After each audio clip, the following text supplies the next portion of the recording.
Okay, welcome to the July 25th chat. We have a limited number. We have no residents with announcements. We'll start with Larissa Levitch. Wow. Okay. Good afternoon, everybody. I just wanted to make sure that you remember two very unique and amazing concerts that are coming your way. One is tonight, and another one is on Saturday night. The one is tonight is unique in so many ways. Some time ago, we welcomed an amazing violinist and human being, Eden Mark Adams Sommer, and everybody loved her performing. And she is bringing her sister from the West Coast, actually also an amazing violinist and the pianist, for a very eclectic program that will include from jazz to classical music, American and international folk traditions. And I can tell you for sure, it's going to be an amazing concert, and I encourage you to come.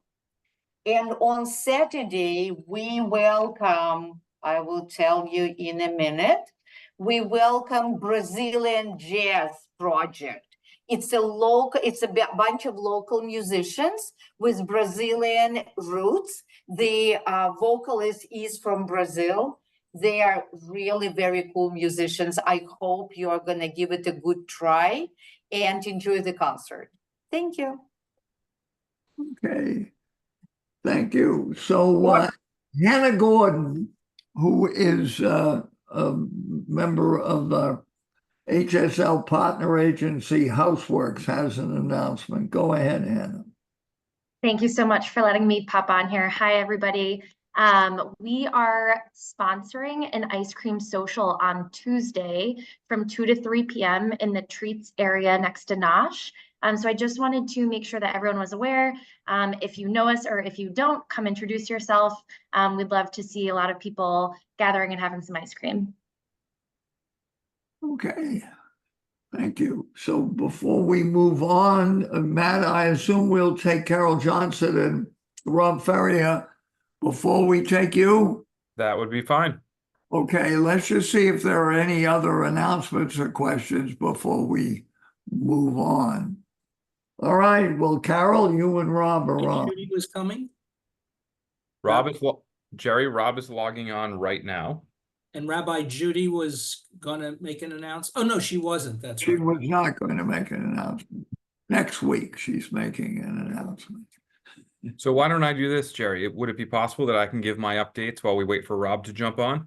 Come on now, Matt. Okay, he's here. Okay, go ahead. You and Carol. Okay.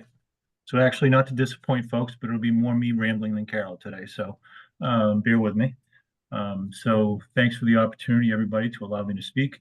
As a reminder, for those of you that aren't familiar with who I am, I'm Rob Ferrier, Director of Finance for both Newbridge and Orchard Cove, our continuing care retirement communities, and I'm also supporting home and community-based services under the leadership of Maureen Bannon.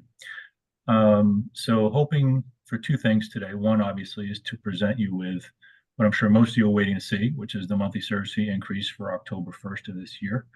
My second goal today is, because it's cloudy, my hope is to bring some sunshine into your day with my presentation. So with that being said, let me share my PowerPoint.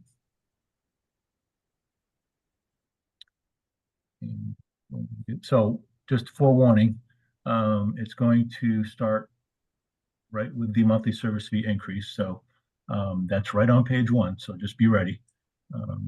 Be ready for the grand reveal. And so you should see my screen. I'm going to start my slideshow so it's a little bit larger. So for those of you that should now see it in front of you, we are looking at a 3.9% increase for next year. That follows, so as you can see, that is coming down from prior years. We did have our inflation challenges in FY23 and 24, as many of you are familiar with. And so we or have the ability this year for FY25 to reduce the monthly service fee increase to 3.9%. Now go into the reasons behind that increase in the subsequent slides. 3.9% is going to go into effect on October 1st, 2024. So that'll be reflected on your September 30th statement.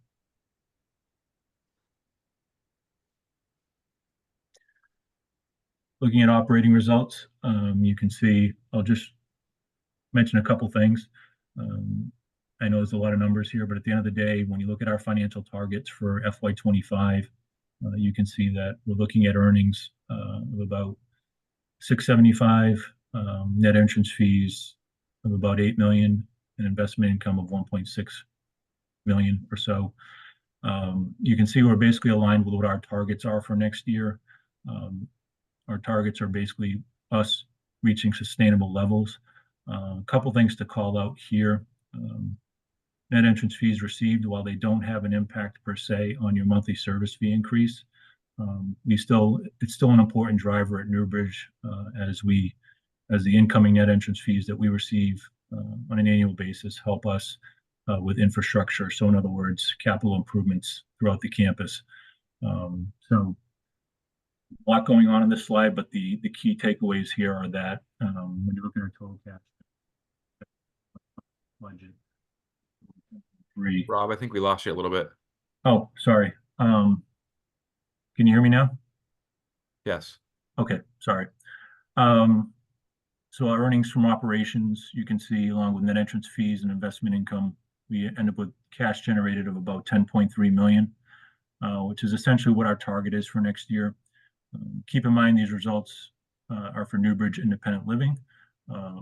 We are part of the Newbridge campus umbrella, as you know.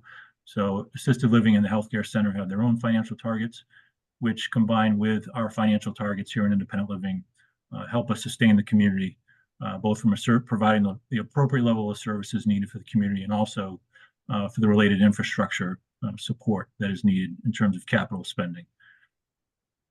Rob, if I may, before you move on, yep. I just want to point out to the community that if you look at the FY25 budget line, which is almost all the way over to the right, you'll see that the revenues are at 23,154, and then the expenses are at 22,479. So that leaves you the earnings from operations of only 675,000. So I hear sometimes throughout the community, you know, Newbridge has all this money, all this other stuff. I just want to remind the community that this is a true nonprofit. Every penny we make, we put right back into the operation. So that 675 surplus, if you will, it's not a lot. And you have to have some kind of a rainy day fund there because things like insurance do come up, whether it be liability or health insurance, building things come up. And so I just want to be very transparent with the community on that because here's an opportunity to see it right here in real time. Thank you, Matt. I'd also like to note that the net entrance fees are going to be expected to be higher next year, but that's because we didn't have as much turnover in the current year as we expected. So there's a little bit of a timing difference there. Overall, long term, we're not expecting a huge increase in net entrance fees for a few more years.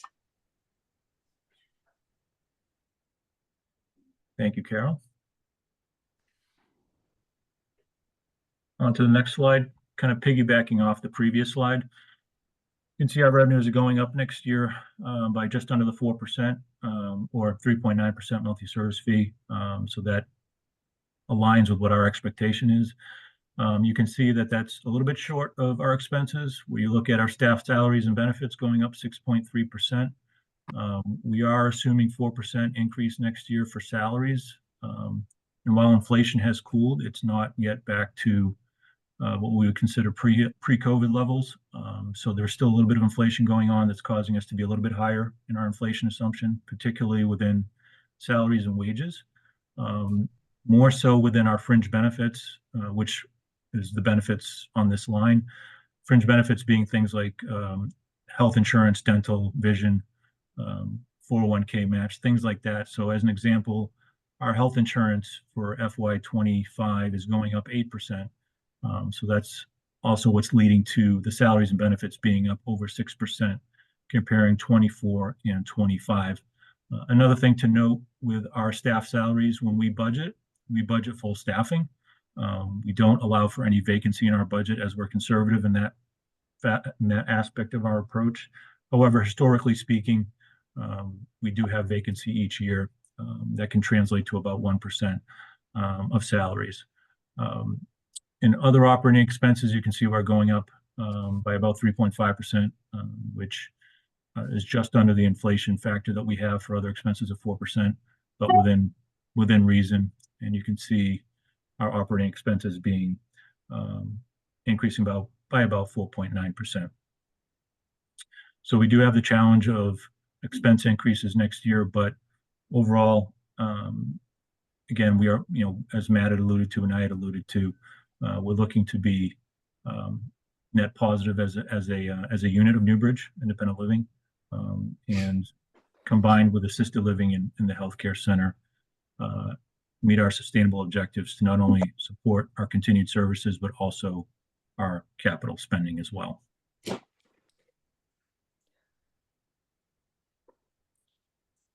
I know this is a crowd favorite, at least it was when I presented Orchard Cove. So this is the beloved pie chart. So you can see this is just a way to get a sense of where our operating expenses, where every dollar of your monthly service fee kind of goes towards. You can see, if you were to guess, had I not shown you this slide, I'm sure most of you would think that our biggest expenses would be, of course, culinary, food, as well as plant and maintenance and utilities. We are a large campus after all, and utilities, at least last year, we experienced a significant uptick in the cost of electricity and gas post-COVID pandemic. So again, this just kind of gives you a little sense of where each dollar of your monthly service fee goes towards. And you can see a lot of that, most of it goes into your day-to-day services that you receive, whether it's security, plant and maintenance, resident services, culinary, and some admin services as well. So one thing not to be lost in this, and I know it's a small piece of the pie, is insurance. You can kind of see that over here. That continues to be a challenge for us. And you'll see in the next slide some data on our continuing increase in property and liability insurance.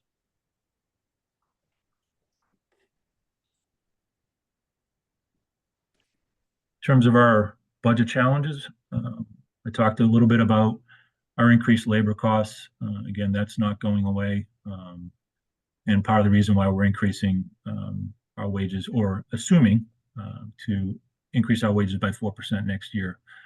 And I had mentioned health insurance going up 8% next year, which comprises a significant portion of our fringe benefits. Again, fringe benefits being things like health insurance, dental insurance, and so forth. I had alluded to vacancy, and one of our challenges, of course, is hiring and retaining a full complement of staff, as you can see, in a tight labor market. So we're, even though we're budgeting for full staffing, we know that there's always a challenge in keeping us full from, again, from a staffing perspective. We do expect an increase in maintenance and capital expenditures to keep the facility up to date and in good condition.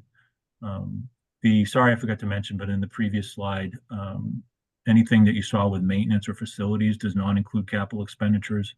There's a separate, because of the pie is only looking at expenses, and capital expenditures do not qualify as operating expenses without getting too much in the accounting. But needless to say, whether it is maintenance expense or a capital expenditure, we are increasing both of those for FY25. And I alluded to insurance costs in the previous slide, and you can see with property and liability insurance, they've increased just under $500,000 since FY20. I'm sure most of you, some of you, I'm sure, and while auto insurance does not make up a huge portion of this, if you think of that from your own personal lives, insurance has been going up significantly over the last few years. And then last but not least, higher utility costs with electricity in particular.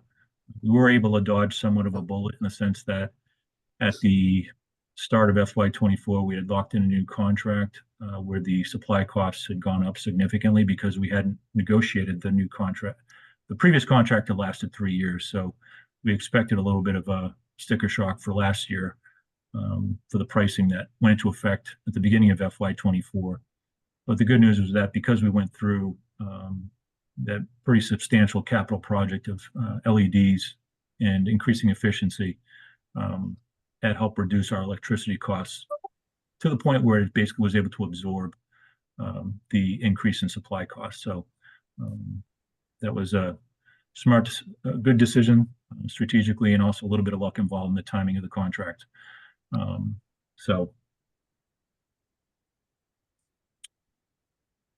get to the census statistics portion of the presentation. You can see here one number that you can see highlighted in yellow, and that's not an error. That the reason why that's highlighted is because it just shows the impact of COVID.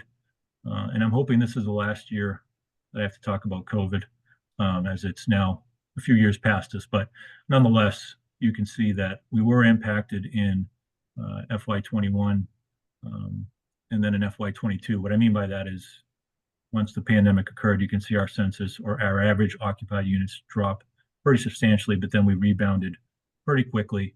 And you can see here getting back to where we typically are, which is historically around 245 for average number of occupied units. And for just as an FYI, we have 256 total units. So on average, about 245 being occupied.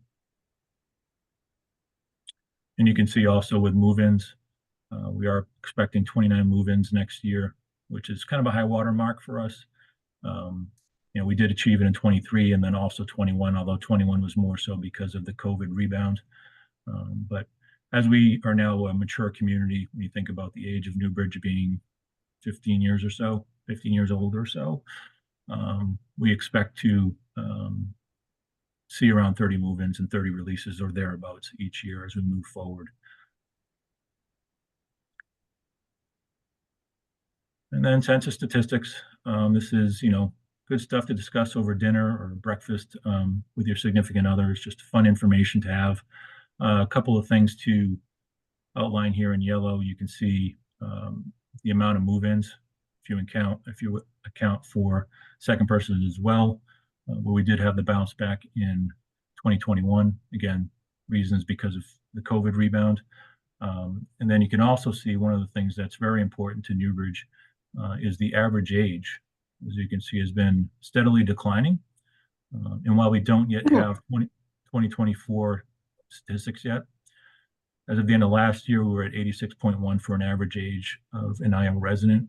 And that's important because that is one of the things that trigger how many move-ins or releases we're going to have in any given year. So the younger the age, or the lower the average age is, naturally you would think the longer the length of stay at the community would be, and hence less folks transitioning out of the community each year.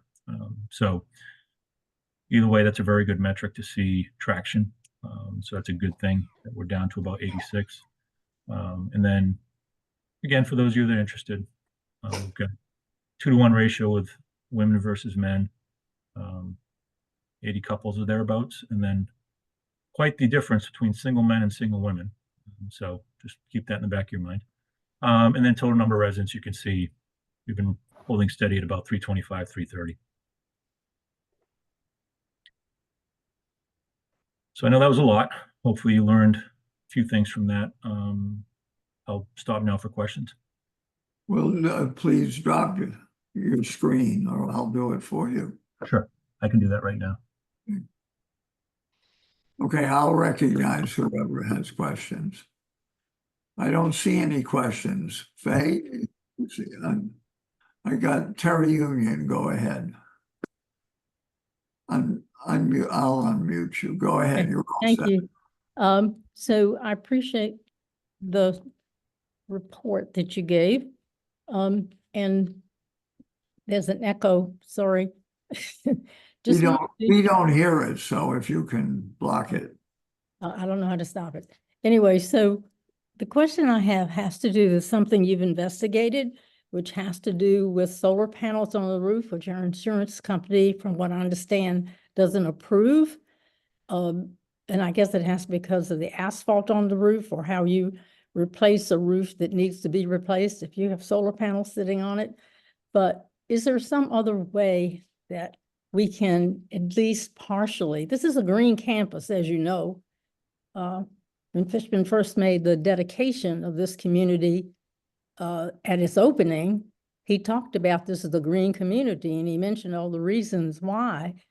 And so I just hate to give up on the idea that there is a possibility somewhere where we can either get a wind turbine someplace that's out of the path of the landing space for Norwood, or a solar panel or two somewhere on the campus that can relieve maybe electricity used in the kitchens, or, you know, the places where the electricity is more consumed than others on the campus. So, or is it a dead issue? Terry, I'll answer that one. It's not a dead issue. However, it is not the time to go after it. And the reason being is we did not have a lot of organizations willing to insure our property. In fact, by not a lot, I mean there was only one. And they were very clear with the stipulations around solar as we were exploring it, that they wouldn't even insure us if we put the solar on there. Why And is that? Because had of the to- roof surface? I don't know if it was the roof surface. To me, it struck more of a tone with fire hazard as well as structural issues. So I think as the insurance climate changes a little bit, hopefully for the better, we'll be able to reopen that. But we were running into terms where we needed an insurance carrier. And if that was going to be the sticking point, we would have been in big trouble. You know, I understand that. I just wondered if, you know, you'd be able to explore and find some other means, but I'm sure you'll keep looking. I will. I mean, it's a passion of mine, and it's something I would love to see some here on this campus, a way for us to be even more green. But that was roadblock after roadblock, and we ran out of time. No, Mitch Freeman, and then we'll get to Dean March. I've talked to Matt about this, and maybe Rob can come in, is what can we do to get the residents to reduce their electrical use? And I've talked to Matt about it because the thing I've read is if you reduce by 1 degree what you set your temperature at, that makes it, can make up to a 10% reduction in your electrical use and on the bill. And I wonder if Rob had anything, or Matt wanted to do that, pick up on that. Mitch, I'll say that I love it because it's actually a controllable. It's one of the things that we can actually control, where a lot of our other expenses are essentially fixed expenses. So, I mean, I would say to the community, you know, as far as managing your consumption, anything you can do is beneficial for the entire community. So whether that means making sure you're turning off lights, Yep. putting your temperature down 1%, washing your clothes on tap cold is another very helpful one. There's a handful of things that can be done. So if I may chime in, the Environmental Committee printed sheets of information about how you save energy and water. And every resident at the time got one. So I hope that those things are being followed, but Matt hit everything that, most of the things that would make a big difference is if we're careful about how we use electricity in our apartments, whether it's air conditioning, check our windows to make sure that they're closed tightly, and if they're not, get them repaired, or hope HSL will repair them. Anyway, so thanks for everybody who is complying. Yep. Okay, let me move on. Hold on, Neil Glazer. Dean Marchfine, you wanted the pie chart up again. There's if we put it Yes, up, please. you have a comment? Go ahead. No, but I also have a comment to make on electricity. And I don't know whether it's just the cottages, but when you leave the cottages, there's not one switch to turn off all the lights in the living room and the dining room. You literally have to go to a half dozen places to turn off all of the lights. And as you renovate, I don't expect you to make changes while people are living in their units, but as you're rehabbing new units, you might want to consider having master switches to make it easier for people to be compliant. And no, I just wanted to see the pie chart. I don't have a comment. Good idea, Dean. Thank you. All right, well, that's going to interfere with the rest of it. We'll put the pie chart up just after we've answered the last question for just a minute. Neil, Sure, or just put a Well- link in the chat so that I can go to it. can you do that, Rob? Yep, I'll see how I can get that done. Bear with Okay, me. we'll do that. Thank you. Neil Glazer. Hi, I'm wondering, the 4% management fee, is that payable to Hebrew Senior Life? Yes. And is there any debt service that we're responsible for? Are there outstanding bonds? Yes. So we do have outstanding bonds north of $200 million. Our annual debt service is 13.4 million. And we have debt covenants, two of which, one is days cash on hand, which we are, I believe, locked into 125-day minimum days cash on hand, and we're currently over 200 days there. And then on the debt service coverage ratio, we have to meet a debt service coverage ratio of 1.2. And right now we're trending to be about 1.3 this year. These are figures for just Newbridge, right? Yes, just Newbridge. Okay. Just Correct. And the 4% management fee, does that relate to debt service in any way? Who's the bond issuer? Municipal bonds, it's held by a variety of different banks, generally, offered up by HJ Sims. So it's a municipal bond offering. All right, so, no, I mean, who pays the bonds? Who pays the bonds? Newbridge does. So we do. Okay, so that's part of the 13.4 or the Yes. 13.4? That is the 13.4. Yeah. Okay, and then those bonds were issued by Hebrew Senior Life. Correct. Okay. Okay, any other questions? Actually, let me clarify, the bonds were issued by Newbridge, and Hebrew Senior Life is not liable for any of those bonds. It's just Newbridge. okay. Newbridge is a standalone legal entity. All right. Yep. So what does the 4% go for? It's for the overhead management that HSL provides, things like legal counsel, the CFO, the chief executive officer, some marketing and communications. It's all of the support services that are generally offered and not specific direct expenses, things like compliance and that sort of thing. So they cover a lot of areas for us outside of our senior management. Okay, and so 4% of the total is how much in dollars? For independent living, it is about 850. 890, yeah. Yep, thank you, 890,000. Okay, thank you. Yep, great questions, thank you. Any other questions? Jerry? Yes, Linda. Yeah, sorry, I couldn't find my icon. I just had a question about the real estate taxes. Are we not a not-for-profit? Where do we pay real estate taxes to?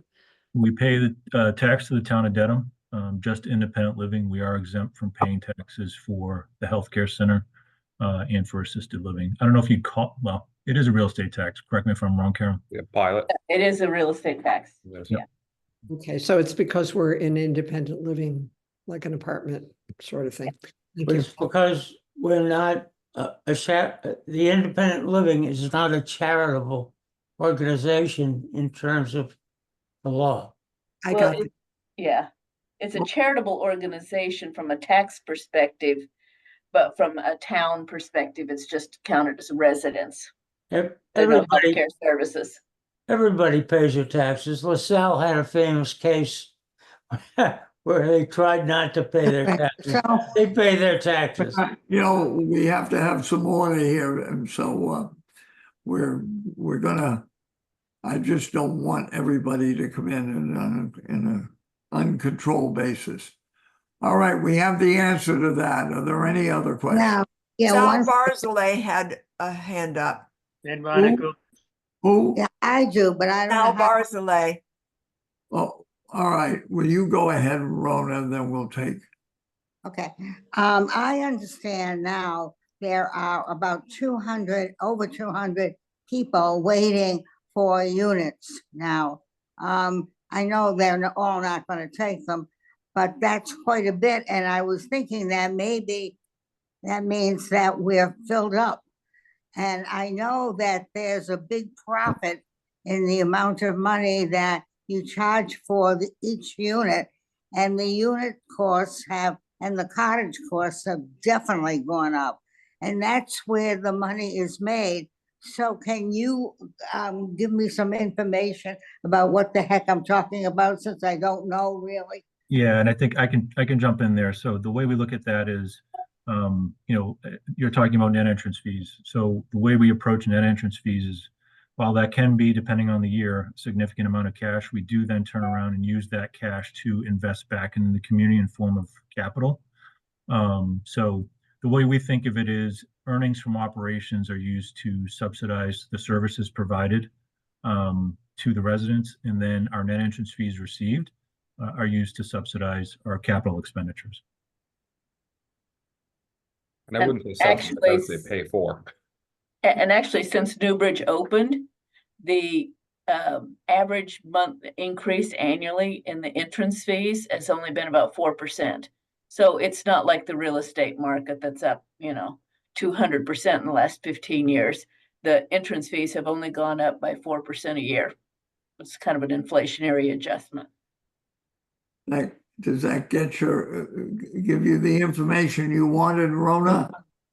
Yeah, well, I understand the price of the cottage now is a lot more than what I paid for it. I've been here for almost 10 years.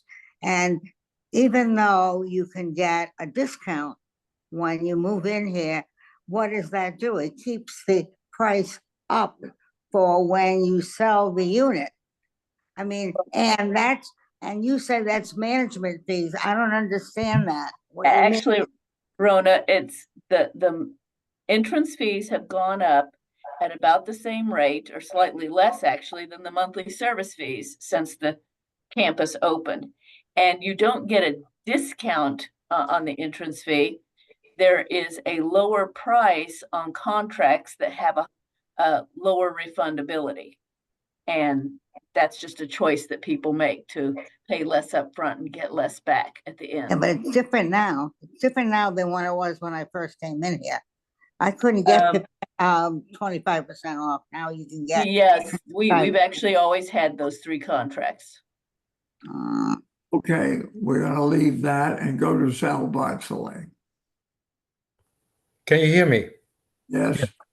Okay, here's my question, and the question is in regard to the finance department. Since I have been here, I have called the finance department a few times, and there are some people on the list should not be on the list. Reason being, they never return the phone call. And the reason I say that is because today I got billed for the second time for the monthly fee, which we paid a couple of weeks ago. So my question is, A, why don't you return the calls over the past? And why were we billed twice? So I can't answer the second question. The first question, I could ask you who you try to reach, but I can also just make sure that somebody calls you back within the next hour if you'd like to discuss further. I can give the name, but then everybody will know who the name is, and I don't know that's fair. Yeah, no. But I can definitely have somebody return the call within the hour, if that's okay with you. That's okay, and then I'm very happy. And I think I told Matt at one time who the person is, as far as I'm concerned, never return the call. And I'm happy to do that over the phone, but I don't think it is fair to do that while everybody's listening. Yep. I don't think it's fair to the person. Yeah, no, what I'll do is, Sal, I might just email you, and then if you want to just email me back the person, just so I have it for my records. Wonderful. Yep, great. Sounds good. Okay, thank you. Any other questions? Look, I didn't mean to cut you off, Neil, but so if you have something you want to add, go ahead now. But I just can't have people back and forth coming back in. I didn't mean to talk so much. Sorry. That's fine. What you said was interesting. Thank you. So I guess we'll move on to you, Matt. All right, thank you very much. Okay, so for starters, I wanted to just acknowledge the incredible scholarship ceremony that took place the other night. It was unbelievable. So to the scholarship committee, thank you again for all your incredible work. Truly amazing. I couldn't be more proud to be part of the community. It was just such a special event. And to all of you residents who made phenomenally generous donations to the scholarship committee, thank you. It means a lot. Not only are you investing in these students, but you're investing in the future of our nation. So it just means a great deal. And then, of course, our award recipients were just so happy. It was just such a special and wonderful evening. So thank you to all involved. A little update on the cottage irrigation pump. They put a new pump in. It sounds simple. It's not. It's 562 feet below the surface. So they put the new pump in, only to discover that the new pump wasn't working either. So they're working on replacing what's called the drive, which is basically like a motherboard. It's basically the computer that tells it when the water table is there, when to pump, and all that kind of stuff. So they're actively working on that. That is the irrigation company. So hopefully we'll have some good news to share on that front soon. In the meantime, Mother Nature's been cooperating and raining a little bit, which has been helpful. COVID-19 reminder. COVID seems to be all around us, not necessarily here in the community, but everybody I talk to in my own personal life has got a COVID story right now. If you look at the wastewater data, there's been a little climb in the wastewater data. And I just want to remind everybody to be extra careful. We sent out to the community earlier this week some COVID reminders and guidelines, and I believe it'll be attached to my letter tomorrow as well. This is just education. There's nothing crazy going on in this campus, but I'd much rather be proactive than reactive. And that just starts with all of us staying aware, taking the right steps to make sure that we're not, doing things that put each other at risk. And truthfully, if you get exposed or don't feel well, staying home. So I've been through this enough now to actually identify when it makes sense to put this information out there. And, I'm not concerned at this point, but there is enough there to say, let's get ahead of this and make sure there is no concern moving forward. And so with that, those are my quick updates. Today was all about the rate increase. So I'll open it up for general questions. Okay, Mayor Fine. So just ask, excuse me, a silly question. Do we know that the original pump was actually bad and it wasn't the motherboard all along? I can't answer that question, Mayor.